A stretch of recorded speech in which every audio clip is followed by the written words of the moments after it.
Bonjour mes amis, j'espère que vous avez fait des bonnes fêtes et que vous avez bien célébré l'anniversaire de Jésus, même s'il n'est pas né au mois de décembre, on le sait. Mais c'est une bonne occasion de marquer le coup et de parler de Jésus autour de vous. En tout cas, nous savons que nous nous approchons de la fin de l'année. Et pour cette fin d'année, j'aimerais partager avec vous un peu sur le thème du courage qui est nécessaire pour bâtir votre avenir.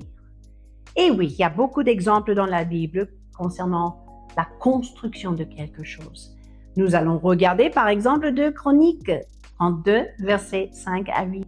C'est là où le roi Ézéchias est là en train de rebâtir la muraille.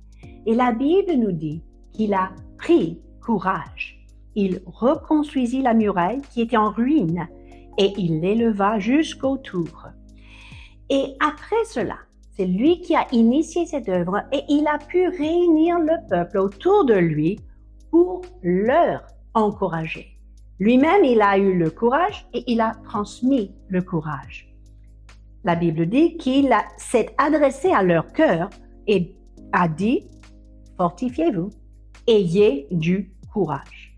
Ne craignez point, ne soyez pas effrayés devant les ennemis, devant le roi d'Assyrie, devant toute la multitude. » Parce que nous, tous ensemble, nous sommes plus nombreux que ces gens-là. Le peuple eut confiance dans les paroles d'Ézéchias. Pourquoi? Parce que c'est un homme qui a su saisir le courage et transmettre le courage par la suite. Le courage vient quand on s'appuie véritablement sur les promesses de Dieu. Un autre exemple se trouve quand les prophètes ont parlé au peuple d'Israël, aux enfants d'Israël. Et souvent, ces mêmes paroles prononcées sur le peuple d'Israël sont applicables à nos vies. Un exemple, c'est dans Ésaïe 35, là où le désert est tout desséché, le pays aride et vide de toute forme de vie, et tout d'un coup, Dieu commence à prononcer des paroles comme « la solitude s'égaiera » et fleurira comme un narcisse. Elle se couvrira de fleurs, elle tressaillera de joie avec des chants d'allégresse et de triomphe.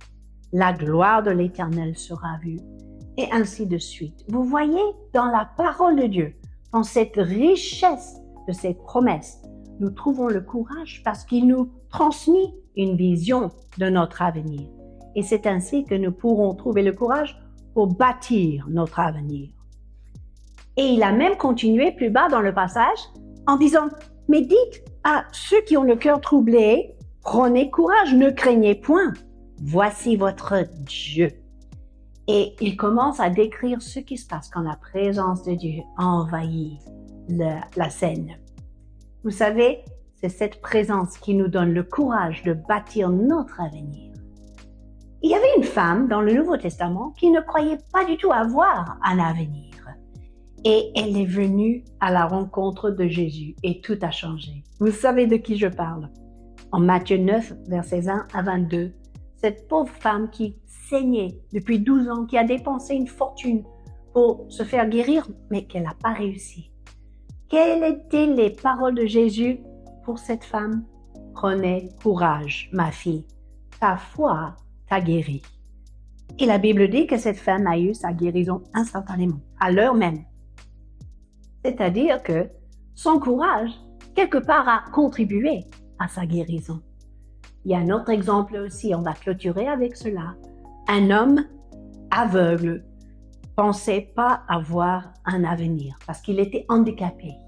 On a parlé de Jésus qui passait et cet homme a pris son courage, il s'est levé, il a crié avec beaucoup de courage, « Jésus de Nazareth !» Et il criait plus fort même quand on lui disait de se taire. Ses amis ont dit à cet homme, « Mais prends courage, lève-toi, c'est Jésus qui t'appelle. » Et à ce moment-là, il s'est levé et il est venu vers Jésus. Heureusement, ses amis étaient là pour lui pousser à venir à la rencontre de Jésus. Et Jésus lui dit, « Va, ta foi t'a sauvé. » Aussitôt, il recouvra la vue et suivit Jésus.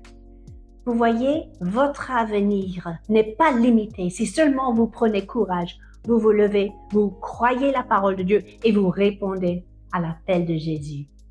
Même Jésus a regardé ce qui venait dans l'avenir, la tribulation qui allait tomber sur le peuple de Dieu.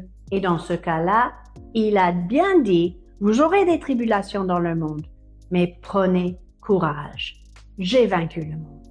Si Jésus nous dit aujourd'hui, prenez courage, mes amis, c'est parce qu'il veut nous donner le courage. Et c'est à nous de le saisir afin de bâtir un avenir. Sur ce, on va continuer la semaine prochaine et je vous dis à l'année prochaine.